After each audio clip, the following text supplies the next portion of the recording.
मारो इसे और मारो इसे, ये इसी लायक है। अरे मारो गया रे। सरपंच जी, कालिया को चोरी करते हुए हम सब ने रंगे हाथ पकड़ा है। अब इसे गांव से बाहर निकाल देने में ही हम सबकी भलाई है। तो देर किस बात की है, अभी इसे धक्के मार के इस गांव के बाहर का रास्ता दिखा दो। अरे सरपंच ऐसा मत करिए, मुझे एक मौका और दीजिए, मैं दोबारा कभी चोरी नहीं करूंगा। लेकिन गांव वाले उसकी एक नहीं सुनते और उसे मार मार के गांव की सीमा के बाहर निकाल देते हैं। हाय, मेरी कमर दर्द के मारे मेरी जान निकली जा रही है। हाय, कमबख्तों ने जम के धुलाई की है मेरी। अरे भगवान करे इनके गांव में भूचाल आ जाए, धरती फट जाए और सब गांव वाले उसमें समा जाए। चलते चलते कालिया जंगल में पहुंच जाता है। उसे वहां एक प्रयोगशाला दिखाई देती है। अरे इस जंगल में ये अजीब सा दिखने वाला घर किसने बनाया है, चल कर देखना पड़ेगा। कालिया प्रयोगशाला के पास चला जाता है। दो वैज्ञानिक प्रयोगशाला में बातें कर रहे होते हैं। बधाई हो डॉक्टर चमन, आखिरकार हम दोनों ने मिलकर एक ऐसी घड़ी का आविष्कार कर लिया है जिसे पहनकर कोई भी इंसान गायब हो सकता है। हाँ हाँ, तुमने बिल्कुल सही कहा डॉक्टर जर्माटो। अब कल सुबह ही हम इस जंगल से निकल जाएंगे, लेकिन उससे पहले आज रात के खाने का बंदोबस्त करते हैं। हाँ हाँ, मुझे तो बड़ी जोरों से भूख लगी है, चलो चलते हैं। दोनों वैज्ञानिक वहां से चले जाते हैं। उनके जाते ही कालिया प्रयोगशाला में दाखिल होता है। अच्छा तो ये बात है। कालिया बड़े से कांच के अंदर रखी घड़ी को बाहर निकाल लेता है और अपनी कलाई पर बांध लेता है। फिर घड़ी में लगा बटन दबा देता है। कालिया को एक जोरदार झटका लगता है। कालिया अपने आप को आईने में देखता है तो उसका पूरा शरीर पूरी तरह से गायब हो चुका होता है। अब तो जो चाहे वो कर सकता हूँ। सबसे पहले मैं उन सभी को सबक सिखाऊंगा। गांव वालों, मैं आ रहा हूँ। कालिया गांव की ओर चल पड़ता है। थोड़ी देर के बाद दोनों वैज्ञानिक वहां आते हैं। अरे ये क्या, लगता है कोई हमारी घड़ी चुरा कर ले गया है। ये देखो पैरों के निशान। अब क्या होगा, अगर वो घड़ी किसी गलत हाथों में पड़ गई तो अनर्थ हो जाएगा।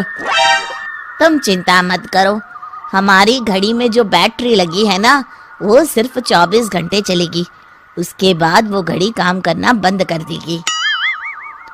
उधर दूसरी तरफ गांव में सरपंच अपने घर में सो रहा होता है। तभी एक आहट से उसकी नींद खुल जाती है। अरे कौन है, कौन है वहाँ? बड़े मजे से सो रहा है, आज मैं तुझे नहीं छोड़ूंगा। कालिया पास में पड़ा डंडा उठाकर सरपंच की पिटाई शुरू कर देता है। ये ले, ये और ये ले, तू इसी लायक है, ले। आप मर गए। अरे अरे ये क्या हो रहा है? अरे अरे कोई बचाओ मुझे, मेरे घर में भूत आ गया है। सही कहा, मैं भूत ही तो हूँ, ये ले। अरे भूत जी, मैंने आपका क्या बिगाड़ा है, मुझे छोड़ दीजिए। आपको क्या चाहिए? तेरे घर में जितना भी पैसा है ना, मुझे ला कर दे दे, तब मैं तुझे छोड़ दूंगा और यहाँ से चला जाऊंगा। सरपंच अपनी तिजोरी से पैसे निकालकर एक बड़े कपड़े में बांधकर जमीन पर रख देता है और कालिया वो सारा पैसा लेकर वहां से चला जाता है। दूसरी तरफ जमींदार गांव के चौराहे पर खड़ा कुछ लोगों से बात कर रहा होता है। इस कमीने जमींदार ने भी मुझे बहुत पीटा था, इससे भी बदला लेना तो बनता है। हाँ?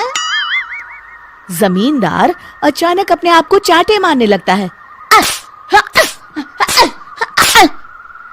अरे भाई ये क्या हो रहा है? जमींदार साहब अब ठीक तो है ना? अरे मुझे नहीं पता भाई।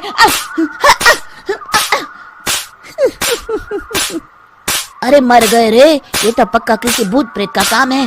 जमींदार के अंदर कोई भूत आ गया है। इससे पहले कि ये हमारे अंदर आ जाए, मनोहर भाई अपनी जान बचानी है तो भागो यहाँ से। ये क्या? अरे बाप रे बाप, मुझे तो भूतों से बड़ा डर लगता है। मैं तो चला यहाँ से। अगली सुबह इस घटना से पूरे गांव में दहशत फैल जाती है। सभी गांव वाले आपस में बात करने लगते हैं। अरे भाई, पता नहीं कहाँ से हमारे गांव में एक भूत आ गया है। उसने कल रात को सरपंच और जमींदार की खूब पिटाई की और उनके सारे पैसे भी लेकर चला गया। हाँ भाई हाँ, ये भूत तो मुझे बड़ा अजीब लगता है। मेरी समझ में नहीं आता कि भूत उन पैसों का करेगा क्या। अरे तेल में पकोड़े बना के तलेगा बेवकूफ। इस बात की चिंता करके कहीं वो भूत हमारे घर में ना आ जाए। तुम बिल्कुल सही कह रहे हो आर्या, मैं भी इसी बात से घबरा रहा हूँ। अच्छा, अब मैं अपने घर जा रहा हूँ। तुम सब भी अपने अपने घर चले जाओ, उस भूत का कोई भरोसा नहीं है। हाँ। तीनों वहां से चले जाते हैं।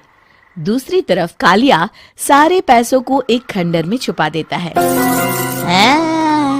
इतने सारे रुपए तो मैंने अपनी पूरी जिंदगी में एक साथ कभी नहीं देखे। इस तरह कुछ दिनों में मैं अमीर बन जाऊंगा। आज मैं उस मोटे बब्बन को अपना शिकार बनाऊंगा। सुना है दहेज में बहुत सारे पैसे और गहने मिले हैं उसे। रात होते ही कालिया बब्बन के घर में घुस जाता है। हाँ, मिल गई तिजोरी।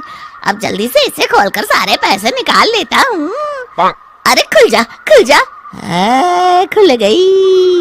कालिया पैसे थैले में भर ही रहा था कि तभी बब्बन उसके बगल में आकर खड़ा हो जाता है। भाई क्या कर रहा है? हाँ? अरे हट। अरे तेरी इतनी हिम्मत, मैं तेरे सामने खड़ा हूँ और तू फिर भी मेरी तिजोरी से पैसे चुरा रहा है। अरे मैं तो गायब हूँ, तू मुझे कैसे देख रहा है? कालिया अपनी घड़ी को देखता है। अरे इसे क्या हो गया है? हाय, लगता है बैटरी खत्म हो गई। अच्छा, तो आज मैं तेरी बैटरी अच्छे से चार्ज कर देता हूँ। अरे भाग्यवान, जरा मेरा डंडा तो लाना। ये मोटा मुझे नहीं छोड़ेगा। अरे भागो। कालिया भागकर घर के बाहर जाता है। बाहर सभी गांव वाले हाथ में डंडा लिए खड़े होते हैं। अच्छा, तो तू वो भूत है? मुझे माफ कर दीजिए सरपंच जी, मैं आपके और जमींदार जी के सारे पैसे लौटा दूंगा और आज ही हमेशा के लिए ये गांव छोड़कर चला जाऊंगा। शिक्षा: बुराई ज्यादा दिन की मेहमान नहीं होती, एक दिन उसका अंत हो ही जाता है।